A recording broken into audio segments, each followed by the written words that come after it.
কি রে হঠাৎ এসে তুই আমার পা দুটো জড়িয়ে ধরলি? কে তুই?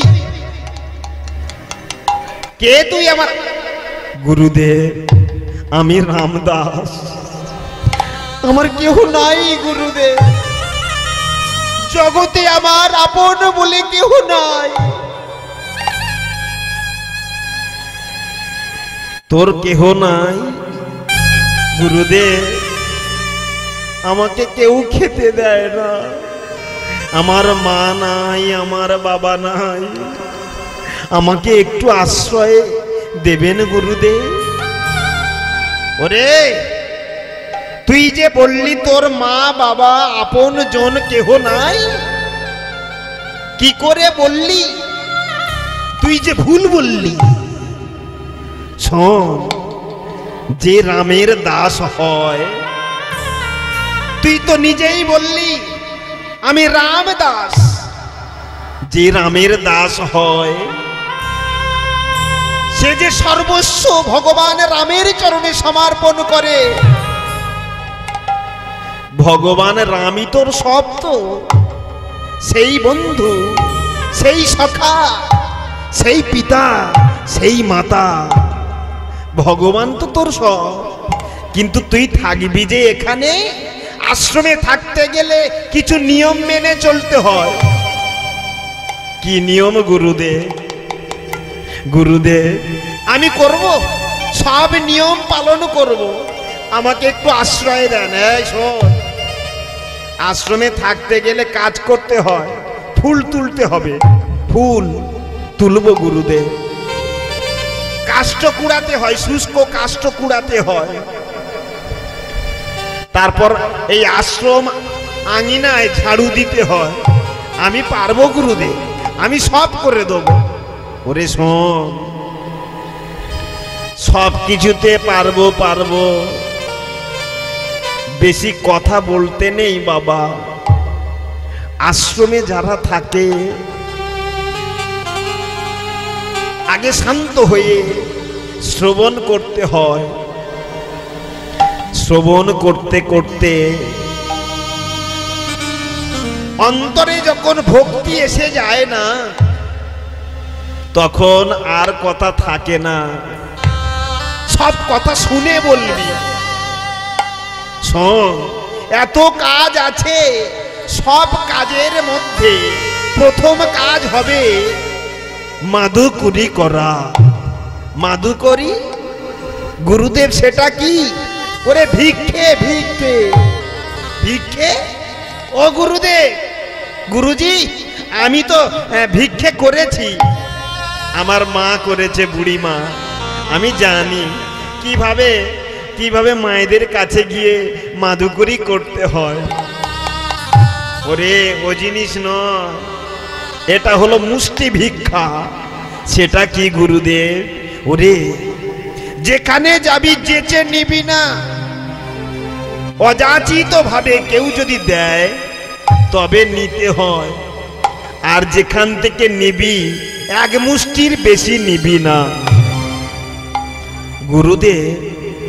আচ্ছা যেচে নেব না, ঠিক আছে, এক মুষ্টির বেশি নেব না কেন? এক মুষ্টির বেশি নিলে কি হবে? ওরে নিলে ক্ষতি রে। এই যে হরিনাম হচ্ছে, এই যে হরিনাম হচ্ছে, এই হরিনামে কেউ যদি 20,000 টাকা চাঁদা দেয় আর 2 বস্তা চাল দেয়, চা দোকানে বসে ঠ্যাং নাড়াবে না? ক টাকা চাঁদা দিয়েছি জানিস এই হরিনামে? তাহলে যারা বেশি দেয় তাদের অহংকার জন্ম নেয় রে। এই অহংকার দূর করার জন্য মাধুকরী, মাধুকরী করলে, মুষ্টি ভিক্ষা করলে তোর মধ্যে থাকা যত অহংকার নাশ হয়ে যায়। আর যে ভিক্ষে দেয় সে যদি এক মুষ্টি দেয় না, কোনোদিন কারোর কাছে গল্প করবে না রে, অথচ হৃদয়ে আনন্দ হবে ভগবানের জন্য দিয়েছি বলে। বেশ গুরুদেব, গুরুর চরণে প্রণাম জানিয়ে আশ্রমে রয়ে গেল। ফুল তোলা, কাষ্ঠ কুড়িয়ে আনা, আঙিনা মাঝে ঝাড়ু দেওয়া, সমস্ত কাজ করতে লাগলো। বদনে নাম, কৃষ্ণ নাম, আঙিনা মাঝে ঝাড়ু দিচ্ছে আর ভগবানের নাম। কৃষ্ণকে সব কৃষ্ণ মাধব, সুধা মাখা এই নাম, হরি নাম মধু মাখা এই নাম। কৃষ্ণকে সব কৃষ্ণ মাধব, সুধা মাখা এই নাম, হরি নাম মধু মাখা এই নাম। কৃষ্ণকে সব কৃষ্ণ মাধব, সুধা মাখা এই নাম, হরি নাম মধু মাখা এই নাম। কৃষ্ণকে সব কৃষ্ণ মাধব, সুধা মাখা এই নাম, হরি নাম মধু মাখা এই নাম। নামে ভজ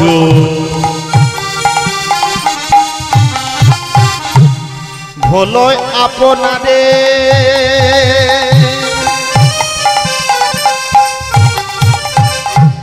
দূরে যায় তৃষা প্রেম পারাবারে। নাম ভজ ভোলয় আপনারে,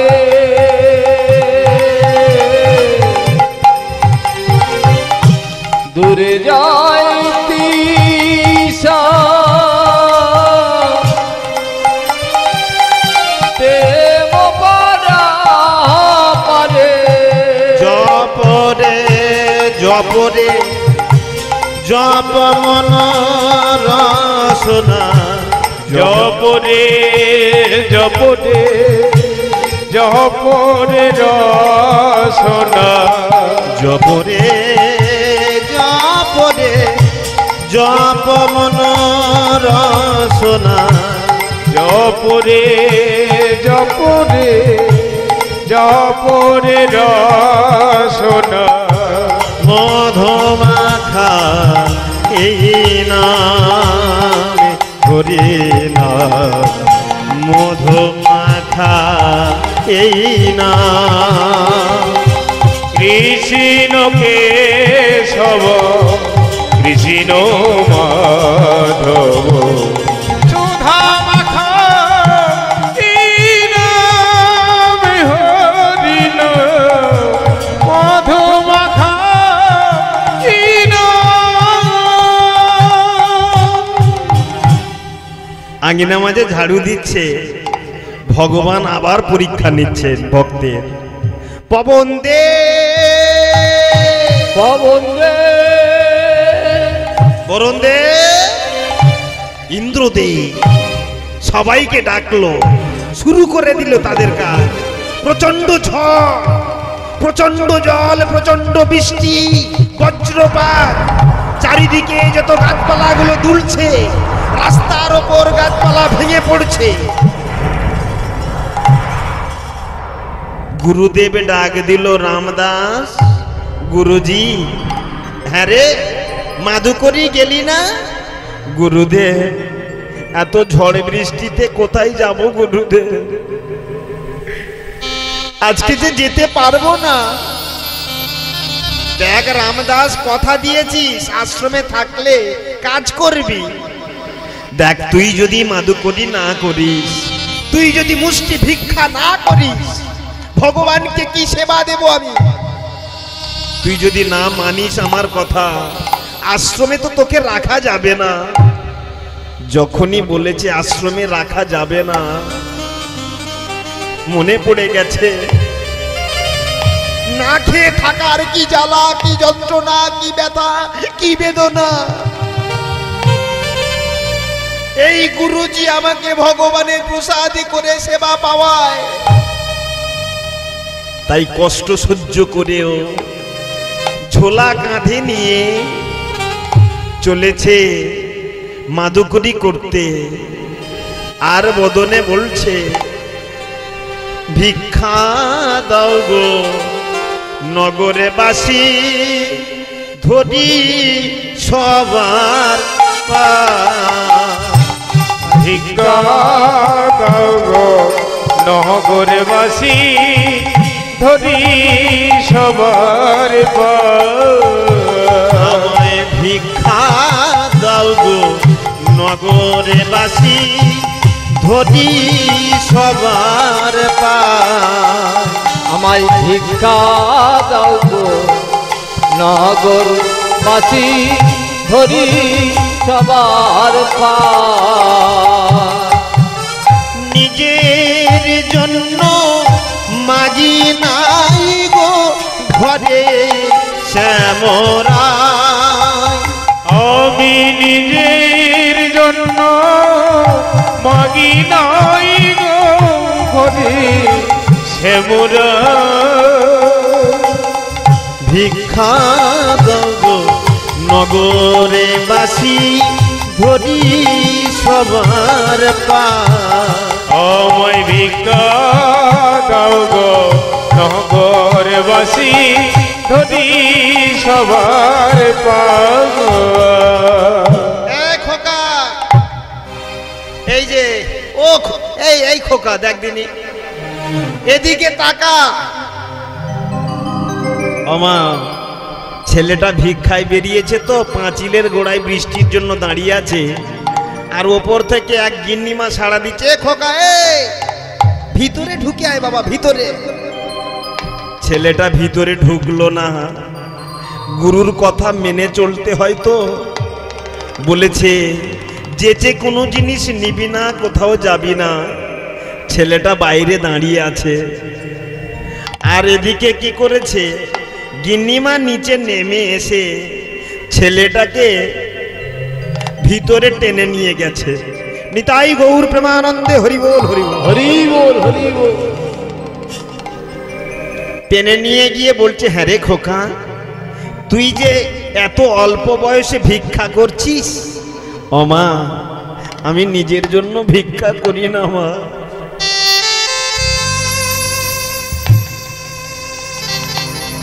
উত্তমদার গানে সন্তুষ্ট হইয়া আমাদের কমিটির সদস্য শম্ভুনাথ মান্না 100 টাকা পুরস্কৃত করল। নিতাই গৌর প্রেমানন্দে হরি বল হরি বল হরি বল। মা দেখো, ছেলেটাকে যখন ঘরে ঢুকিয়ে নিয়ে গেল, নিয়ে গিয়ে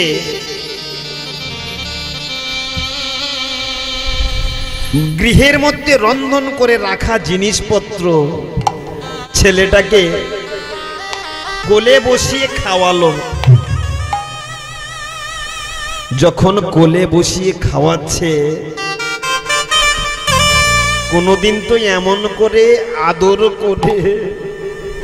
মা, আমরা ছেলেকে খাওয়ানোর জন্য খাবার হাতে করে নিয়ে ছেলের পিছনে পিছনে ছুটি, আর এক গাল খা বাবা। কিন্তু ছেলেটার এমন কপাল, নিজে খেতে চায় ক্ষুধায়, কেউ দেয় না। আজ এই মা কোলে বসিয়ে আদর করে যখন খেতে দিচ্ছে, অজর নয়নে ছেলেটা কাঁদছে, ভগবান। মা, এই যে মা খেতে দিচ্ছে, মায়ায় পড়ে গেল। মায়ায় পড়ে গিয়ে ছেলেটা আশ্রমের কথা ভুলে গেল, ভুলে গেল গুরুর কথা, ভুলে গেল প্রতিশ্রুতির কথা, ভুলে গিয়ে গিন্নিমা যা জিনিসপত্র ঘরে ছিল ঝোলায় দিয়েছে, সেটা সাথে করে নিয়ে চলে গেছে। নিয়ে গিয়ে গুরুজিকে দিতে গুরুজি রন্ধন করে ভগবানকে সেবা দিয়েছে, আসনে পেতে দিয়েছে। গুরুজি চোখ বন্ধ করে উপলব্ধি করতে পারেন এই রামানন্দ বাবাজি সিদ্ধ পুরুষ, যোগী পুরুষ ছিলেন। তাই তিনি কি করলেন, চোখ বন্ধ করে উপলব্ধি করতে চাইলেন ভগবান আসছেন কিনা, সেবা নিচ্ছেন কিনা। চোখ বন্ধ করে বুঝলেন মা, চোখ বন্ধ করে ভগবানকে দেখা যায়, দেখা যায়। বাইরের যে চোখ আছে এই চোখ দিয়ে ভগবানকে দেখা যায় না। বাইরের যে কান আছে এই কান দিয়ে হরিনাম শোনা যায় না। বাইরের যে কান আছে এর নাম হলো শ্রুতিমূল। ভিতরে আরো কান আছে মা, কানের ভিতরে 22টা ছিদ্র।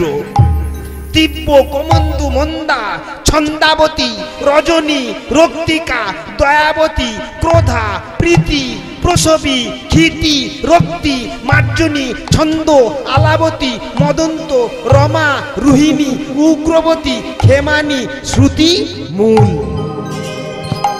মা, এই 22টা ছিদ্র ভিতরে, এই চোখ আমরা ঠাকুরতলায় যাই না,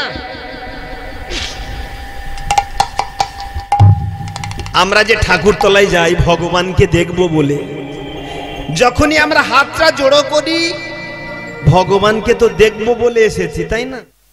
দুর্গা পুজোর সময় আমরা মন্দিরে প্যান্ডেলের ভিতরে ঠাকুর দেখতে গেছি, সেখানে গিয়ে প্রথমেই যখন ঠাকুরকে দেখব বলে হাতটা জোড়ো করলাম, সাথে সাথে আমাদের চোখটা বন্ধ হয়ে যায়। কেন মা? কারণ এই বাইরের চোখ দিয়ে ভগবত দর্শন হয় না। আরো একটা চোখ আছে আমাদের মা, আমরা মনে করি আমাদের দুটো চোখ বাস্তব জগতে, কিন্তু মা আধ্যাত্মিক জগতে আরো একটা চোখ আছে। তবেই তো বিদ্যাসাগর লিখলেন, তিনে নেত্র, একে চন্দ্র, দুয়ে পক্ষ, তিনে নেত্র। তবে তো লিখলেন এই তৃতীয় নয়ন বা তিনে নেত্র, 3 নম্বর নয়নটা কি মা? দিব্য দৃষ্টি, দিব্য জ্ঞান, গুরুদত্তা নয়ন। এই নয়ন দিয়ে উপলব্ধি করেন, আমরা উপলব্ধি করার চেষ্টা করি মা। কিসে? একাদশী। কারা কারা করেছেন মা হাত তুলুন, কারা কারা করেন একাদশী? ও মা, এখানে একাদশী কেউ করেন না? সবাই করে তো? ও, হাত তুলছে না। প্রশ্ন যদি করি লজ্জায়, মা হাত তুলতে হবে না। সবাই আমরা একাদশী করি কেন? একাদশী যে আমরা করি শুধু খাবার হুড়ুহুড়ি। কি খেতে হবে? বাজার থেকে আপেল, কলা, লেবু, শশা, তরমুজ, বেদানা, আপেল, ডালিম কত রকম নিয়ে জোগাড় করে কিচ্ছু খাচ্ছি না, শুধু ফল খেয়ে আছি। মা, শুধু বাইরের কি করতে হবে, কি নিয়ম আছে, নিয়ম আপনি পাল্টে পারবেন মা?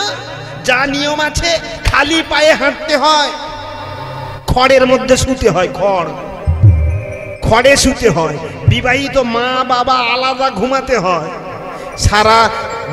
সারা দিন ভগবানের নাম নিতে হয়।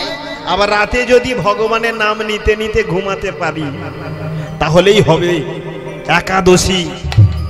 আমরা বাইরেরটাকে সাজগোজ নিয়ে থাকি। হ্যাঁ রে খোকা, মা জিজ্ঞেস করছে, খোকা রে কটা একাদশী কটায় পড়েছে রে? ওই তো 8:42-এ। 8:42-এ মা, 8টার সময় ওই মা ঝেঁকে ঝেঁকে গিলে নিচ্ছে। 8টার সময় ঝেঁকে ঝেঁকে খেয়ে নিয়ে সারাদিন কিচ্ছু খায়নি। আরে নাতি জিজ্ঞেস করছে, ও ঠাম্মা তোমার ক্ষুধা পায় না? তোর মুখ পোড়া, ক্ষুধা পাবে কেন রে? নিষ্ঠার সঙ্গে করেছি, ভক্তির সঙ্গে করেছি, ক্ষুধা পায়? এ কারণে তো ক্ষুধা পাচ্ছে না। নাতি বলছে, ঠাম্মা বাবা বলছিল বয়স বাড়ার সাথে সাথে হজম শক্তি কমে যায়। 8টার সময় তুমি জেগে গিলোছ, ও 12 ঘন্টা কেন 48 ঘন্টা পর্যন্ত হজম হবে না। মা শুধু খাওয়ার তোড় আমাদের, একাদশী করি কি বলি কি অর্থ কি? একাদশ ইন্দ্রের সমীপে বাস, তবে কহে একাদশীর উপবাস। এই হলো একাদশী। একাদশ ইন্দ্রিয় কি? 5টা কর্মেন্দ্রিয়, 5টা জ্ঞানেন্দ্রিয়, আর একটা আত্মা ইন্দ্রিয়। 5টা কর্মেন্দ্রিয় চক্ষু কর্ণ নাসিকা জিহ্বা ত্বক বাক পানি পাদ পায়ু উপস্থ। 5টা কর্মেন্দ্রিয়, 5টা জ্ঞানেন্দ্রিয়, 10 আত্মা একটা ইন্দ্রিয়। এই একাদশ ইন্দ্রিয়কে অন্তর্মুখী করতে হবে, একমুখী করতে হবে, একমুখী অর্থে কৃষ্ণমুখী করতে হবে। হাতের কাজ কি মা? হাতের কাজ কি? হাতের কাজ হবে ভগবানকে সেবা দেওয়া, নয়নের কাজ হবে ভগবত দর্শন করা, বদনের কাজ হবে কৃষ্ণ নাম করা, চরণের কাজ হবে ভাগবত বাসরে হরিবাসরে যাওয়া। নইলে রাস্তা দিয়ে যেতে যেতে বাঁশ বাগানে হারিকেন জ্বলে, জলে জানেন? বাঁশ বাগানের ভিতরে হারিকেন জ্বলছে, পা দুটো চরণ দুটো সেখানে যাচ্ছে না মা। চরণের কাজ হবে কোথায়? ভাগবত বাসরে সাধু সঙ্গে সৎসঙ্গে যাওয়া। নইলে সব একমুখী করে রাখতে হবে এই একাদশী চলাকালীন। অকথা কুকথা নয়, বদনে কৃষ্ণ নাম। কাজ কি ভূষণে আমার, কাজ কি ভূষণে, কাজ কি ভূষণে আমার, কাজ কি ভূষণে, কাজ কি ভূষণে আমার, কাজ কি ভূষণে, কাজ কি ভূষণ নে আমার, কাজ কি ভূষণে, কাজ কি ভূষণে আমার, কাজ কি ভূষণে, কাজ কি ভূষণে আমার, কাজ কি ভূষণে, কাজ কি ভূষণে আমার, কাজ কি ভূষণে, নয়ন ভূষণ শ্যাম দর্শন,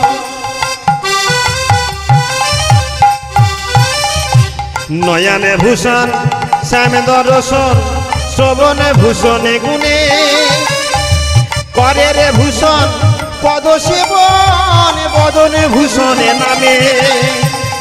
কাজ কি ভূষণে আমার, কাজ কি ভূষণে, কাজ কি ভূষণে আমার, কাজ কি ভূষণে।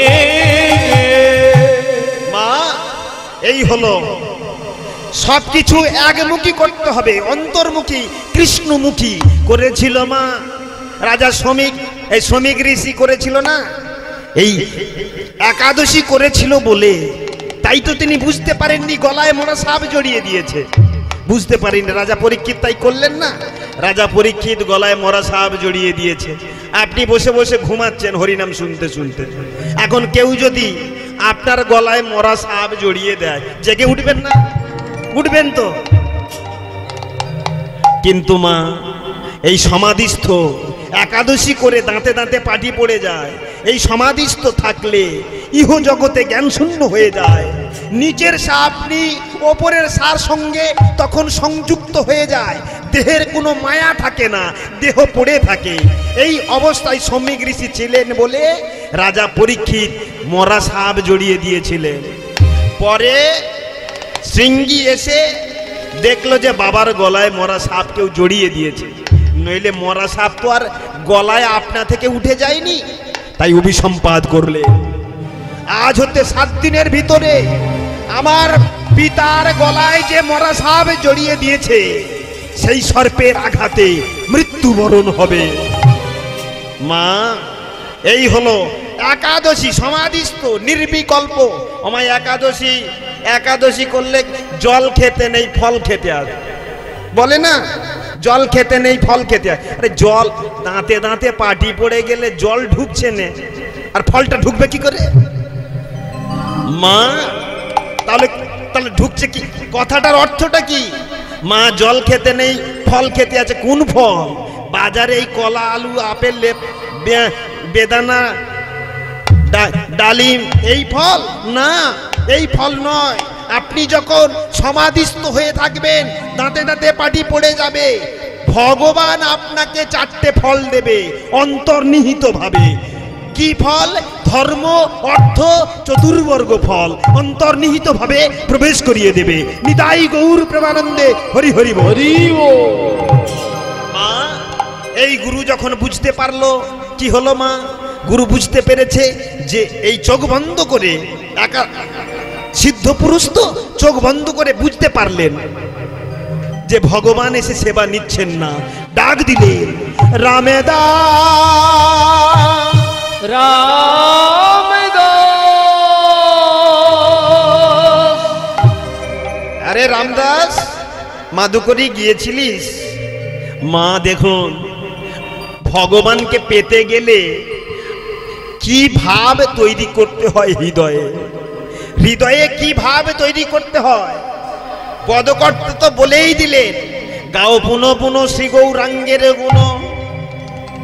গাও পুনো পুনো মানে বারবার গান করো, শ্রী গৌরাঙ্গের গুণ কীর্তন বারবার করো। আমরা সেটাই করে যাচ্ছি, গলায় তুলসীর মালা নিয়ে তিলক ধারণ করে বারবার করে যাচ্ছি, কাজ হচ্ছে না মোটে। কেন কেন কাজ হচ্ছে না মা? ও মা, তারপরের লাইনটা তো আমরা মেনে চলছি না। এর পরের লাইনটা কি? গাও পুনঃ পুনঃ শ্রী গৌরাঙ্গের গুণ, অতি সরল করিয়া মন। মনটা সরল করতে পারছি না। এইখানে নিজেকে তৈরি করে এক জায়গায় চুপ করে বসে থাকুন। ভগবানকে খুঁজতে যেতে হবে না নবদ্বীপে, ভগবানকে খুঁজতে যেতে হবে না মায়াপুরে, ভগবানকে খুঁজতে যেতে হবে না বৃন্দাবনে। ঘরে বসে থাকুন।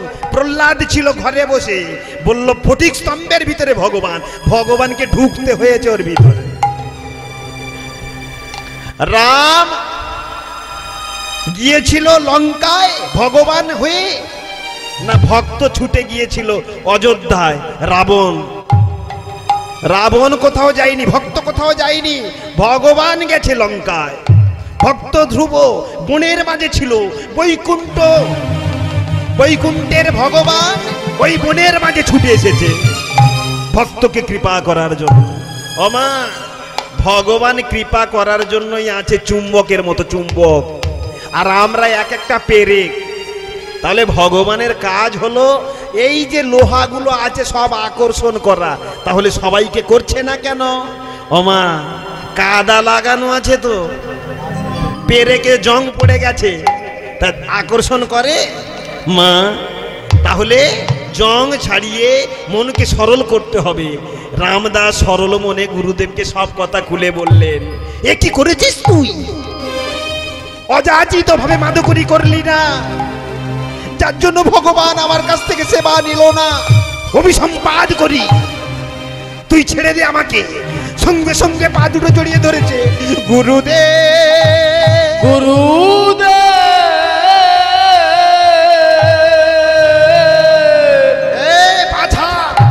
পা ছাড় বলছি, পা ছাড়।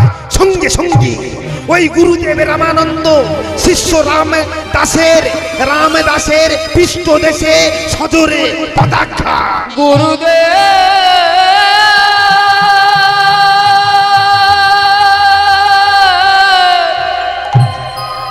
ও গো গুরুদেব।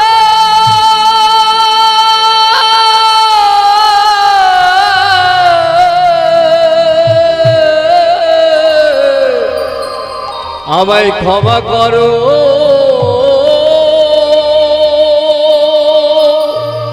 ও গো গুরুদেব।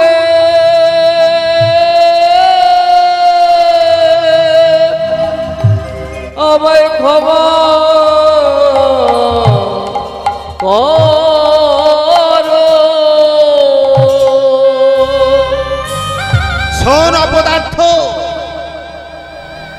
তোর মতো কুলাঙ্গা, তোর মতো অপদার্থ আমার আশ্রমে তোর স্থান হবে না, দূর হয়ে যায় এখান থেকে। তখনও পা ছাড়লো না, গুরু অভিসম্পাদ করলো, শোন আমি তোকে অভিসম্পাদ করি, তোর জনম হয়ে যাক আজ হতে শেষ। তুই জন্ম নিবি মুচির ঘরে, চরণ ছেড়ে দিয়েছে, চরণ ছেড়ে দিয়ে আশ্রমে বসে ভগবানের মূরতির দিকে তাকিয়ে অঝর নয়নে কাঁদছে ভগবান, ভগবান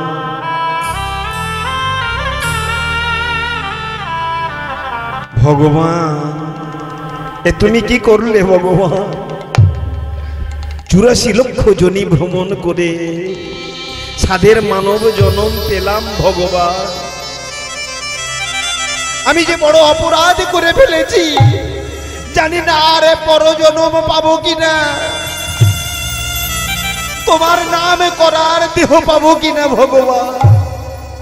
গুরুর চরণে প্রণাম জানিয়ে গুরুর কাছ হতে জাতিস্বরের বর নিয়ে ওই বারাণসীর জলে ঝাঁপ দিল।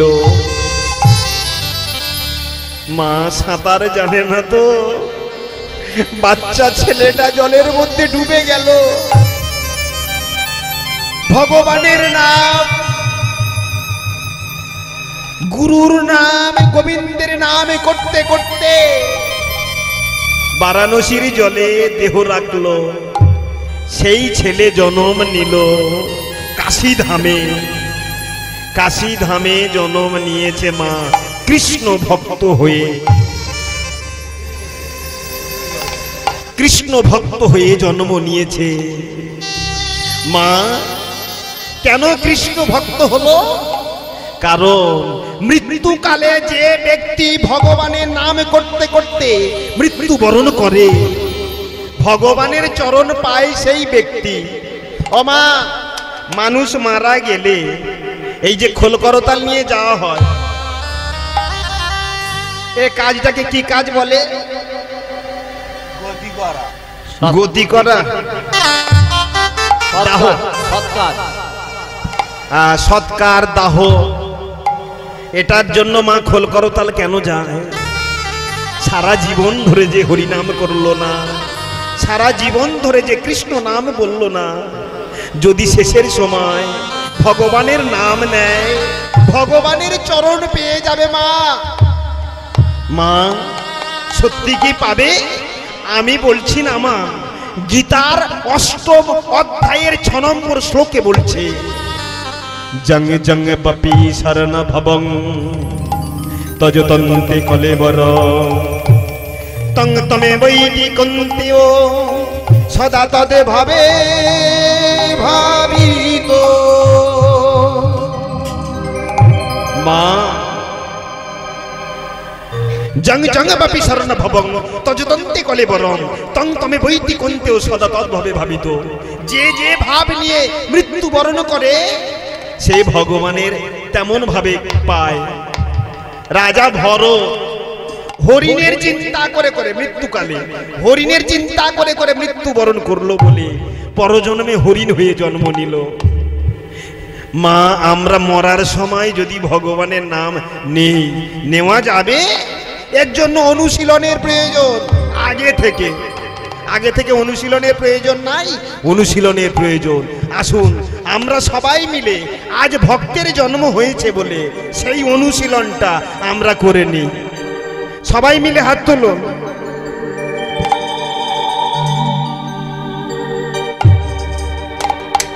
মা, এবার মোবাইল গরম হয়ে যাচ্ছে, রেখে দে এবার।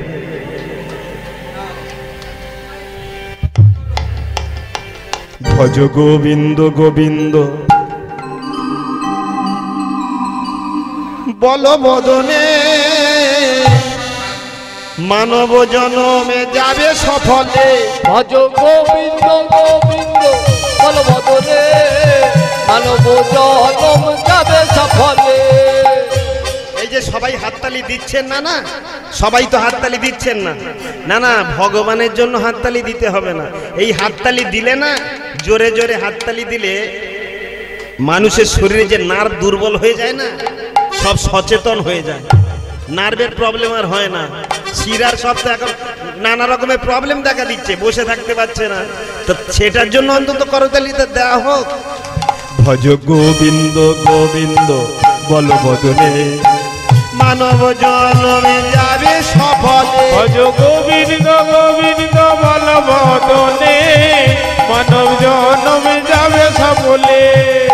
গোবিন্দ গোবিন্দম ভজ গোবিন্দম ভজ গোবিন্দম ভজ গোবিন্দম ভজ গোবিন্দম গোবিন্দম গোবিন্দম ভজ গোবিন্দম গোবিন্দম গোবিন্দম ভজ গোবিন্দম গোবিন্দ গোবিন্দ বলবদনে মানব জনমে যাবে সফলে ভজ গোবিন্দ গোবিন্দ বলবদনে মানব জনমে যাবে সফলে গোবিন্দ গোবিন্দ তাই বলবদনে গৌর প্রেমানন্দে হরি হরি বল। যাবে সফলে।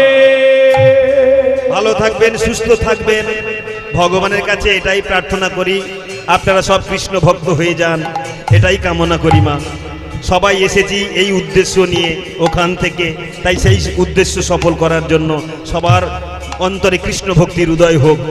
মা একটা কথা বলি মা, এই রামদাস রুইদাস হয়ে জন্ম নিয়ে মন্দির তৈরি করে ভগবানের কাছে বসে সাধন ভজন করেন। ভক্ত আরে ভগবানের মিলন হইল, ভক্ত আর ভগবানের মিলন হইল, ভক্ত আর ভগবানের মিলন হইল, এবার ভক্ত আর ভগবানের মিলন হইল। প্রেমানন্দে এবার প্রেমানন্দে বাহু তুলে হরি হরি বলো, এবার প্রেমানন্দে বাহু তুলে হরি হরি বলো। হরি বল হরি বল হরি বল হরি বল হরি বল